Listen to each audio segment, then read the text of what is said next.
The trouble started when my water bill arrived looking like it belonged to a Las Vegas water park instead of a modest suburban home.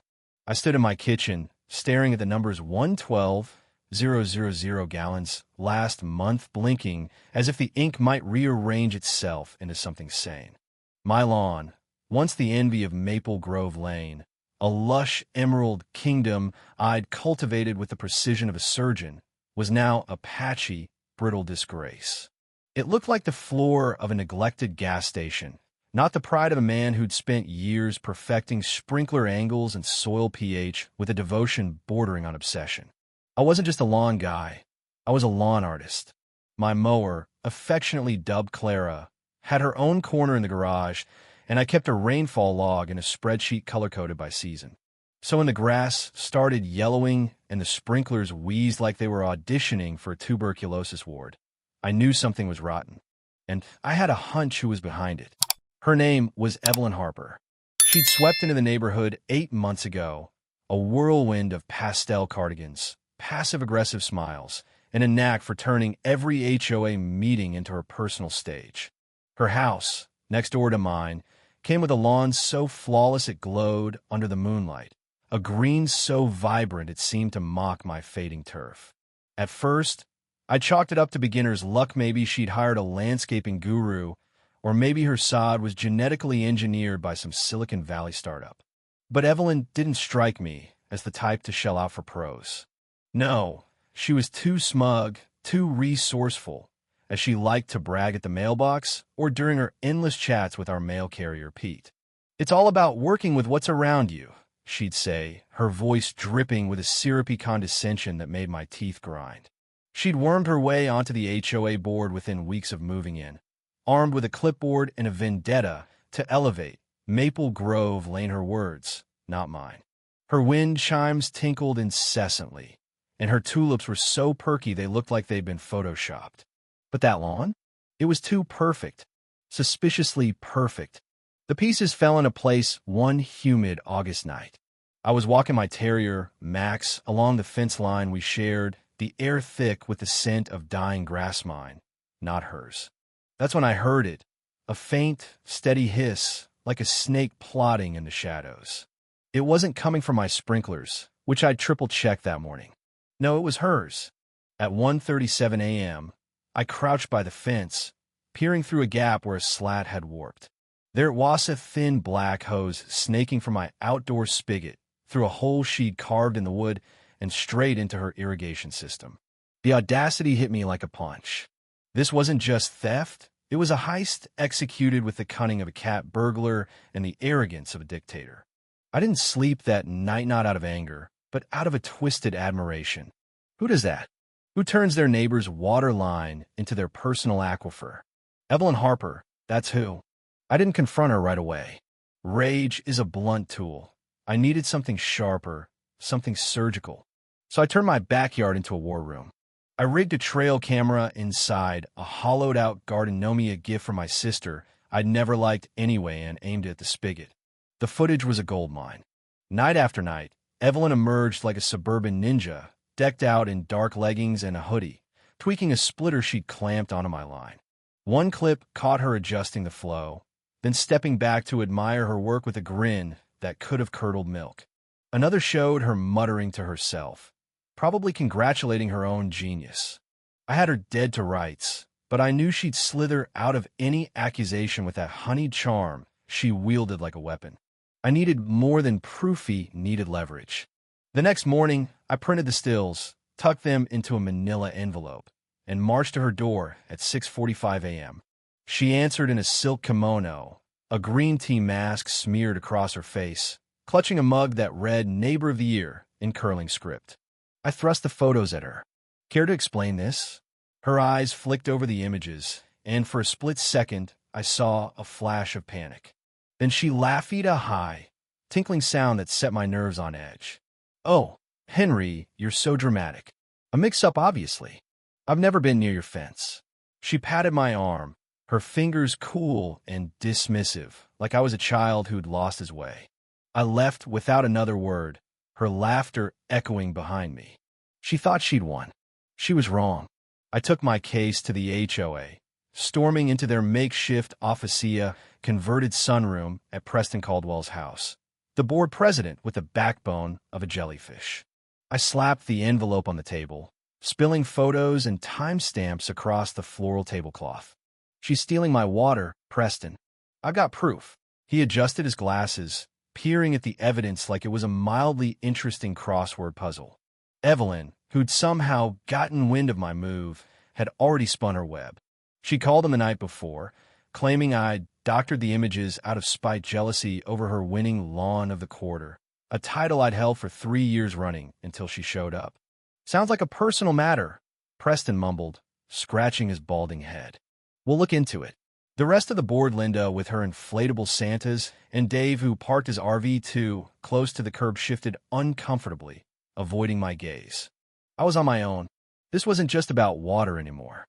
It was war, and Evelyn had drawn first blood. I could have locked my spigot and called it a day, but that felt like surrender.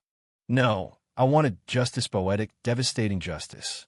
I spent hours researching, scouring forums and gardening blogs until I stumbled on the perfect weapon: vinegar. High acidity, industrial strength vinegar, the kind that fries weeds and turns soil into a wasteland. Diluted just right, it could flow through sprinklers undetected, mimicking water until it hit the grass. It was subtle, ruthless, and beautifully ironic: steal my water and drown her precious lawn in her own greed. I tested it on a patch of dandelions in my driveway. Within a day, they were shriveled husks, black and lifeless. It was perfect. Timing was everything. Evelyn's thefts followed a pattern always between 2 o'clock and 3 a.m., when the neighborhood slept. I turned my shed into a mad scientist's lair. Jugs of vinegar stacked against the wall, a pump scavenged from an old fish tank, and a network of hoses rigged to a timer. I installed a valve on my spigot, connecting it to a hidden tank I'd painted a blend with the shed's wood. To keep her complacent, I let my lawn limp along, watering it just enough to look like I'd given up. She'd gloat at the mailbox, tossing barbs about my sad little yard, and I'd smile back, nodding like a defeated man. Inside, I was a coiled spring. I upgraded my surveillance, too. The gnome cam was joined by a lens disguised as a rock and a motion sensor buried under clover, pinging my phone whenever she crept near. I compiled everything: footage, water meter spikes, even a blurry shot of her texting in the dark, probably laughing about her scheme. I labeled the drive Evelyn's Reckoning and kept it in a lockbox, waiting for the right moment. She got bolder, quieter, scanning for cameras she never found. She didn't know I was watching her every move, mapping her routine like a hunter stalking prey. The trap sprang on a muggy September night. My phone buzzed at 2:58 a.m. She was at the spigot, twisting the valve with practiced ease. I flipped the switch in the shed, and the pump hummed to life. Vinegar surged through the hoses, flooding her system as her sprinklers kicked on. I stood at my window, heart pounding, watching the faint mist rise from her lawn. She slipped back to her house, oblivious, her silhouette smug against the porch light. I didn't sleep. I waited. Dawn broke, and I took my post on the porch, coffee in hand, Max at my feet. Evelyn emerged at 7:12 a.m., stretching in her yoga gear, then stopped dead. Her lawn, pristine, glowing masterpiece, was a nightmare. Yellow streaks bled into purple splotches, spreading like a plague. Her sculpted azalea sagged, and her prized rose bushes looked like they'd been dipped in acid.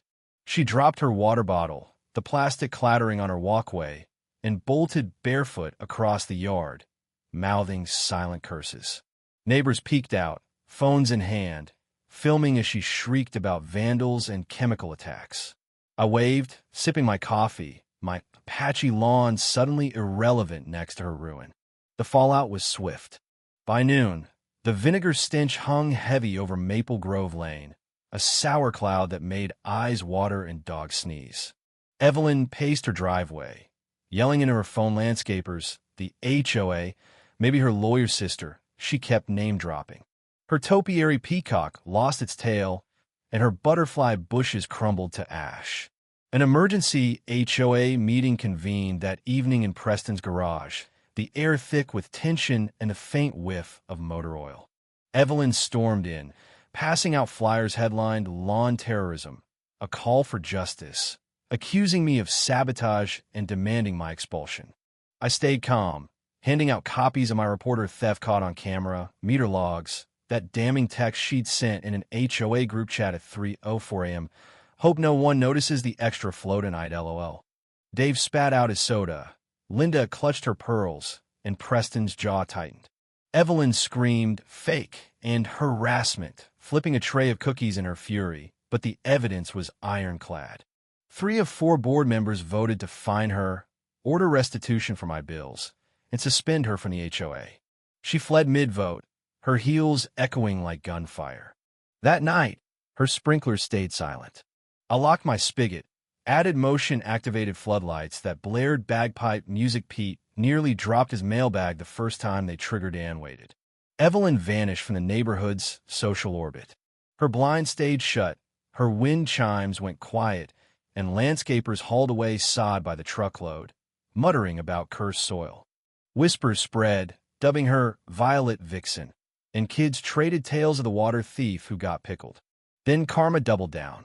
A local news van rolled up a week later. Someone, probably Linda, had tipped them off. The Vinegar Vigilante, Turf Wars of Maple Grove, aired that night, complete with drone shots of my reviving lawn and her purple wasteland. Evelyn flailed on camera, slamming her door as the reporter quipped, "Looks like peace isn't the only thing fermenting here." She trended online memes of her drooping roses, stickers of vinegar jugs with her face. She posted a rant on Nextdoor about soil imbalances, but the replies were just photos of hoses and snarky winks. Quiet settled over the lane. No more HOA notes, no more mailbox ambushes. At a Unity picnic Preston hosted, he droned about boundaries while I poured lemonade, earning sly nods from neighbors. "How'd you pull it off, Henry?" Dave muttered, grinning. "Property rights," I said, shrugging. A for sale sign sprouted in her yard a month later. Moving day came, and I watched from my porch as she directed movers, her chin high, ignoring me. I didn't offer a truce. She didn't deserve one. 2 months after left, her realtor sent me a letter. The buyer's soil test had flagged acid traces. Her sale price dropped $25,000, and she tried to pin it on me. I framed the note above my empty vinegar tank, a trophy of a war well fought. My lawn healed new sod, smart sprinklers, and cow-shaped lights that made Max bark. Neighbors stopped by, praising the comeback. "Tom and grit," I'd say, smiling. Evelyn was gone, her legend sealed in purple and whispers. It was never about the water. It was the principal, and I'd repaid it in full. If you were the one in this story, how would you react? Would you stand up and fight back, or accept the unreasonable pressure and control from the HOA? Share your thoughts in the comments below. And don't forget to subscribe, like, and share this VY Deo with more people. Your small action gives us the motivation to keep bringing you more intense and engaging stories. Thanks for watching, and we'll see you in the next VY Deo.